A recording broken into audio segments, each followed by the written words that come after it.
Olá! A Igreja Batista da Graça disponibiliza as suas mensagens e reflexões nas plataformas digitais. Se quiseres continuar a receber, podes acompanhar-nos no Spotify e YouTube. Deus abençoe. Pode parecer uma frase feita, mas eu quero acreditar que momentos de crise são momentos de oportunidade. Momentos onde a nossa vida é testada e é provada.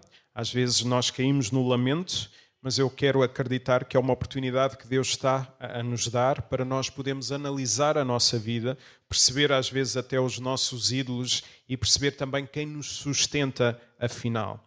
Às vezes os nossos medos apenas revelam que a nossa vida afinal ainda não está tão estabilizada como nós achamos que ela estivesse. Por isso, às vezes, tanto nos bons momentos como nos maus momentos, nós esquecemos quem nos dá essa estabilidade na nossa vida.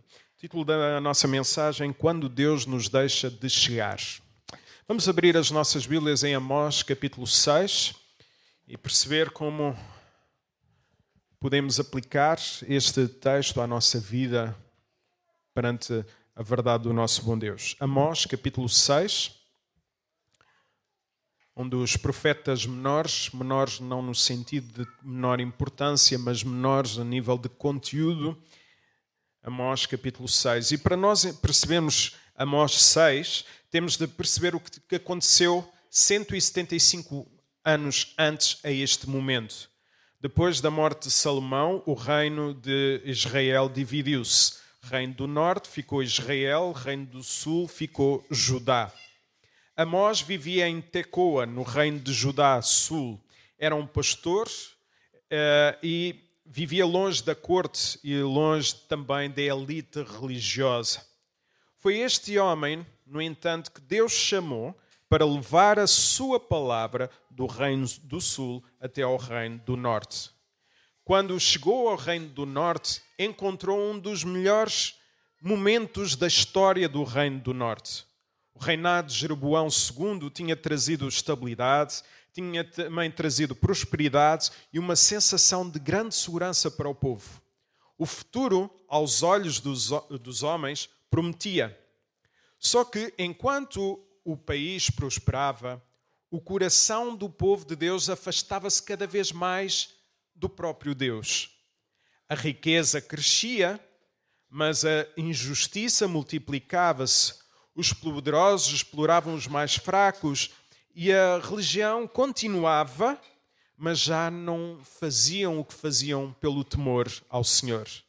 Então foi a este povo que Deus enviou Amós. E precisamos de entender este contexto para entendermos o próprio texto.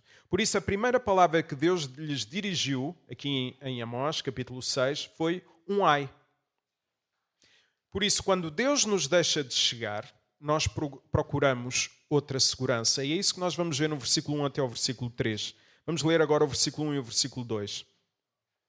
Ai dos que andam à vontade em Sião e dos que vivem sem receio no monte de Samaria, homens notáveis da principal das nações, aos quais vem a casa de Israel. Passai a Calné e vede, e dali da grande Amate, depois de Cheia, a Gate dos filisteus. Sois melhores que estes reinos? Ou será maior o seu território do que o vosso território? Vamos orar. Bom Deus e nosso Pai, nós queremos pedir para que Tu fales através da Tua palavra. É no nome de Jesus que nós oramos. Amém. Aqueles homens estavam convencidos que nada os podia fazer abalar. A segurança deles não estava em Deus, estava assim na posição que tinham alcançado, na estabilidade com que as suas vidas estavam a nível humano. E Deus mandou-os olhar então para Calné, Amate e Gate. Estes povos conheceram também dias de grande força, dias de grande estabilidade, e naquela altura já era apenas memória, porque já eram destruídos. A pergunta de Deus era assim desconcertante. Vocês acham que são melhores do que aqueles? Vocês acham que tem alguma coisa em vocês que fazem com que sejam melhores do que aquele povo? Por isso, quando a nossa segurança deixa de estar em Deus, nós começamos a depender daquilo que nós construímos. Quando nós deixamos de ter a nossa segurança em Deus, nós começamos a depender do nosso currículo. E é simples perceber se isto aconteceu connosco. Basta reparar quando coisas nos faltam, facilmente nós ficamos dominados pelo medo e pela ansiedade. Ai, o que é que vai ser de mim agora que eu perdi isto? Versículo 3. Vós que imaginais estar longe o dia mau e fazeis chegar o trono da violência. Então a segurança em que viviam levou-os a pensar que o dia do juízo, o dia do castigo estava muito longe. O presente era tranquilo e o futuro parecia ser radiante. E enquanto tudo corria bem, achavam que Deus não ia mexer com eles. Só que Deus está aqui a dizer exatamente o contrário. Aqueles que julgavam que o dia mau estava longe, deviam saber que, na verdade, cada passo que estavam a dar sem estarem seguros em Deus, estavam a fazer com que o juízo de Deus viesse mais rápido. Cada vez que viviam mais a seu belo prazer, estavam a fazer com que o juízo de Deus viesse mais rápido. Por isso, a falsa segurança engana-nos por nos fazer achar que está tudo bem. Quando nós achamos que aquilo que fazemos está a produzir efeito, nós ficamos com esta sensação de falsa segurança. Mas lembremos-nos, Deus não se engana, Deus não se deixa enganar com a nossa aparência. Quando Deus deixa de chegar, nós vivemos como se o dia do juízo nunca fosse chegar. Ainda falta muito tempo. Ainda falta muito tempo para eu acertar a minha vida com Deus. E começamos a caminhar na direção errada. Às vezes, eu lembro de ter este pensamento quando era novo. Se eu soubesse que só morria aos 80 anos, eu agora, até aos 79, vivia como queria e depois lá me arrependia. E por isso fazemos muitas asneiras. Por isso a pergunta, onde está a nossa segurança? Há quem a procure naquilo que tem sem dar por isso, como no dinheiro. Se eu não tiver o dinheiro controlado, se eu não tiver o dinheiro para os próximos 6 meses, eu já não sei viver. Há quem procura a sua segurança na carreira. Se perde o seu trabalho, já não sabe o que é da sua vida, na sua família, na sua saúde. Há também quem viva dominado pelo medo e pela ansiedade, porque sente falta dessas coisas que trazem segurança. Vive como se a sua segurança dependesse daquilo que conseguisse controlar. Por isso, uns confiam naquilo que têm, outros vivem dominados por aquilo que lhes faz falta.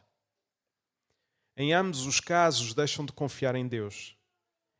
Quem vive no chão da graça, quem vive pela fé, não vai viver pelas circunstâncias, mas descansa nas mãos de Deus. Pode estar num momento bom, pode estar num momento duro, mas sabe que o seu chão é sempre a graça de Deus. Se Deus nos dá muito, então nós recebemos com muita gratidão. Se Deus nos tira alguma coisa, continuamos a descansar nele. A nossa segurança, se formos a ver bem, nunca esteve nas circunstâncias, sempre esteve no Senhor Deus. Por isso, quando a nossa segurança estiver em Deus, nós viveremos uma vida estável, sem medos, procurando depender de Deus em todos os momentos. Em segundo lugar, quando Deus nos deixa de chegar, nós vivemos cada vez mais para nós mesmos. E é isso que nós vamos ver no versículo 4 até ao versículo 6, a primeira parte. Versículo 4 e 5. Que dormis em camas de marfim e vos espreguiçais sobre o vosso leito e comeis os cordeiros do rebanho e os bezerros do cevadouro. Que cantais à toa ao som da lira e inventais como Davi instrumentos músicos para vós mesmos. Versículo 6, a parte inicial. Que bebeis vinho em taças e vos ungis com o mais excelente óleo. Amós mostrou assim onde é que o povo tinha posto a sua segurança. Agora mostra a forma como viviam. E estes textos mostram-nos que tudo girava à volta deles. Procuravam um melhor lugar para descansar, procuravam a melhor comida, procuravam o melhor vinho e o melhor perfume. Não havia nada errado em querer desfrutar destas coisas. É Deus quem nos dá tudo.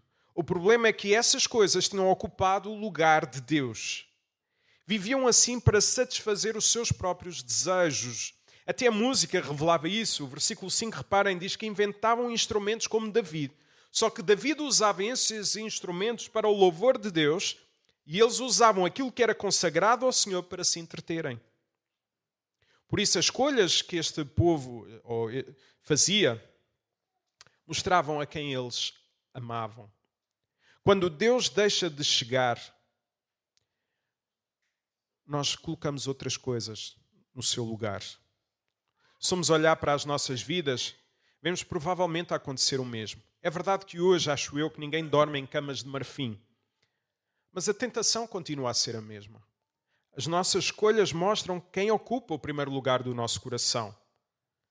Sem darmos por isso, a pergunta começa a mudar na nossa vida. Já não é tanto o que é que agrada a Deus, mas é o que é que eu quero para a minha vida. Já não é tanto o que é que Deus tem para mim, como é que eu posso glorificar a Deus, como é que eu posso mostrar que Deus é o meu Senhor. E viramos a pergunta com o que é que eu faço que me pode trazer mais felicidade. Continuamos a vir à igreja, a cantar, a orar e a ler a Bíblia, mas nas decisões do dia a dia, por vezes quem passa a mandar são os nossos desejos e a vontade de Deus vai ficando de lado. E pouco a pouco começamos a deixar de dizer, fazemos assim, porque assim diz o Senhor. Esta devia ser a expressão máxima do cristão. Porquê é que tu fizeste isto? Eu fiz porque assim diz o Senhor. Não é porque eu quero, mas porque assim diz o Senhor. Quem vive no chão da graça continua a desfrutar das coisas boas que Deus lhe dá. E não tem problema nenhum. Só não se esquece que elas nunca foram dadas para ocuparem o lugar de Deus. Por isso, desfrutem das coisas. Mas se não tiverem essas coisas, não pensem que Deus não é bom para convosco. Para quem nós realmente estamos a viver?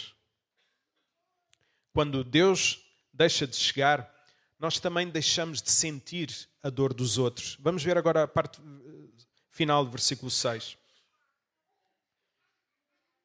Mas não vos afligis com a ruína de José. Amós descreveu assim a forma como aquele povo vivia. Agora mostra como se tinham tornado. A expressão ruína de José descreve o que se estava a passar em Israel. O povo estava a caminhar cada vez mais para o juízo de Deus. A injustiça cada vez mais multiplicava-se, a fé estava vazia e a destruição estava-se a aproximar. Tudo aquilo que Amós tinha denunciado desde o início do livro estava agora diante dos olhos dele. Tudo isto acontecia diante daqueles líderes, mas já não causava qualquer preocupação. E esta é sempre uma coisa complicada, quando o pecado do povo já não faz confusão aos seus líderes espirituais. Tinham sensibilidade para tudo o que dizia respeito ao seu conforto. Reparavam na comida, no vinho, na música, no perfume, mas já não se estavam a preocupar com aquilo que preocupava a Deus. Esta é uma das coisas que o conforto, quando o conforto é um ídolo, nós deixamos-nos de preocupar com aquilo que preocupa a Deus. Quem vive muito tempo centrado em si, perde a capacidade de sofrer com aquilo que faz com que Deus também sofra. E hoje nós vimos o Espírito Santo entristece. Nós, de facto, não podemos fazer nada que o Espírito Santo se retire de nós, mas podemos entristecer o Espírito. Por isso a pergunta, como é que nos temos relacionado com a dor dos outros? A dor dos outros, o que é que nos provoca? Há pessoas na nossa igreja a atravessar momentos difíceis e que possivelmente nós não sabemos. Será que nós conhecemos os nossos irmãos verdadeiramente? Muitas vezes é nas reuniões de oração que nós começamos a descobrir as lutas e as lágrimas uns dos outros. Foi muito interessante o que aconteceu no domingo passado, onde muitas pessoas estiveram aqui na reunião de oração, onde pudemos orar 2 a 2 e conhecer as lutas, os medos, as ansiedades de cada um. É assim que nos entregamos uns aos outros em espírito de oração. Também há pais que oram pelos filhos há anos. E nós precisamos também de juntar as nossas orações a esses pais. Outros pais também vivem exaustos com a vida familiar que têm. Por terem um filho complicado, por terem 2 filhos cheios de energia, 4 filhos que são o que são. É fácil ouvirmos estas histórias familiares e pensar, também eu passei por isso. Então, mas a Luísa está-se agora a queixar que o seu menino não dorme à noite. Também eu passei por isso. Por acaso não passei muito, mas também eu passei por isso. Mas cada pessoa vive a sua dor de maneira diferente. E nós não podemos estar a julgar a dor dos outros como se fosse a nossa. É a dor dos outros e temos que respeitar. Para mim pode não ser complicado passar uma noite sem dormir, mas para outros irmãos pode ser muito complicado. E nós precisamos de respeitar isto. E isto não é só sobre o sono, é sobre qualquer outra coisa. Há também pessoas que entram e saem dos cultos sem que ninguém conheça a sua história, sem que ninguém conheça a sua dor. Por isso pensemos, como é que nós podemos aplicar o Evangelho à vida de alguém se nós nunca nos aproximamos dela? Como é que nós podemos aplicar o Evangelho se nós não conhecemos também a sua dor?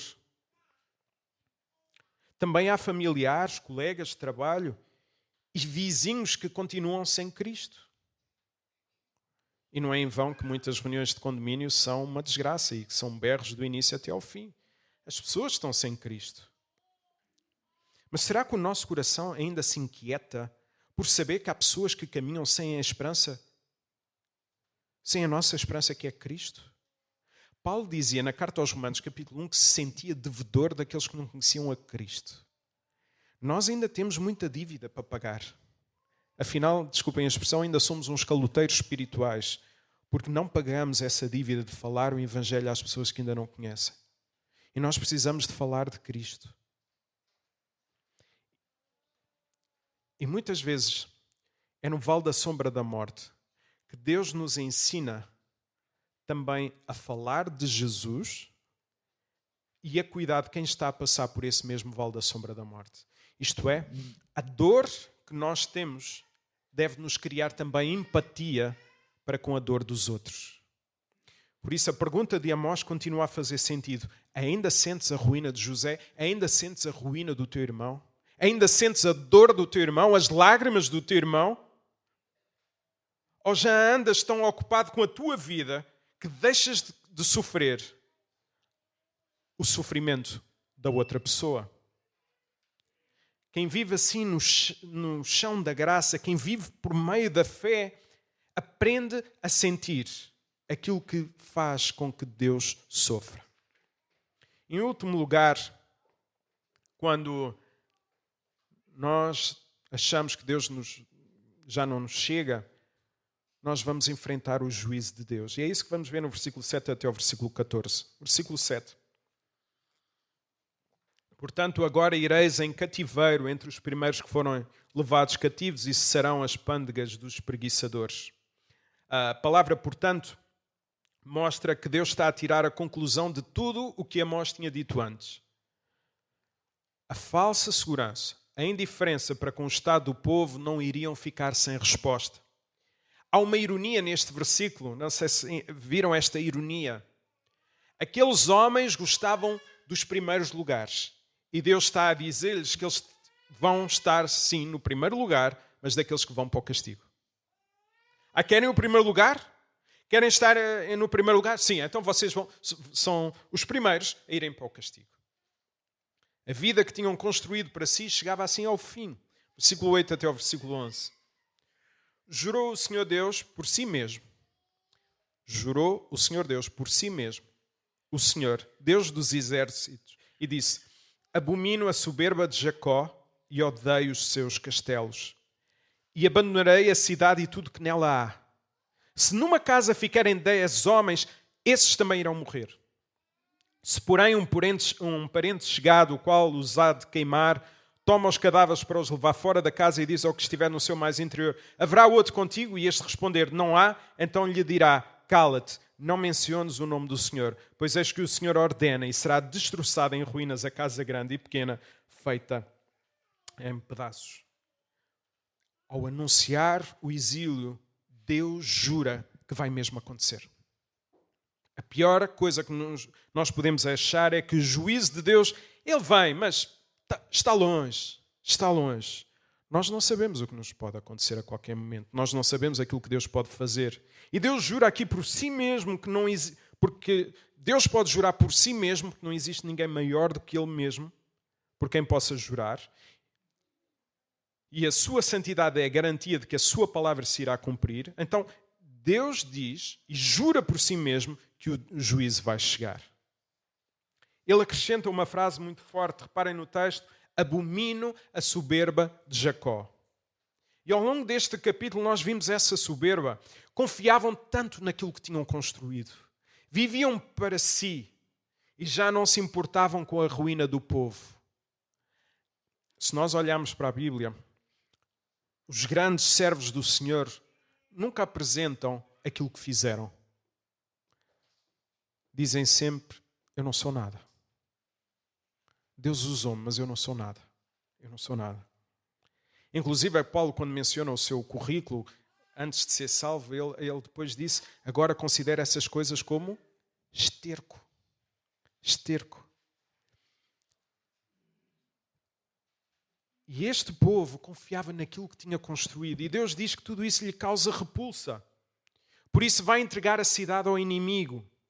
A destruição seria tão grande que mesmo numa casa que se ficassem algumas pessoas, nem essas mesmas pessoas iriam escapar. Reparemos no versículo 10. Há tanto medo, há tanta devastação, que já ninguém terá coragem de dizer o nome do Senhor. E o versículo 11 não deixa margem. É o próprio Deus que dará essa ordem. Tanto a casa grande como a pequena seriam destruídas. Rico ou pobre, importante ou desconhecido, ninguém vai escapar ao juízo de Deus. Haverá esperança. Versículo 12. Poderão correr cavalos na rocha e lavrá-la com bois? No entanto, haveis tornado o juízo em veneno e o fruto da justiça em alosna. É absinto, uma substância muito amarga. Então, Amós termina assim, com duas perguntas muito simples. Alguém põe o cavalo a correr sobre pedras? Alguém pega num boi para lavrar uma rocha? Claro que não, isso não faz qualquer sentido. Então, Amós está-lhes a dizer que é exatamente assim que Deus olhava para a vida de Israel. Aquilo que devia produzir justiça passou a produzir injustiça. Aquilo que Deus tinha criado para trazer justiça ao povo, eles estavam a usar para trazer injustiça. Aquilo que devia trazer vida passou a espalhar veneno. Coisas amargas. O pecado tornou-se assim tão normal que já ninguém conseguiu perceber o absurdo que isso era e daquilo que estava a provocar a Deus.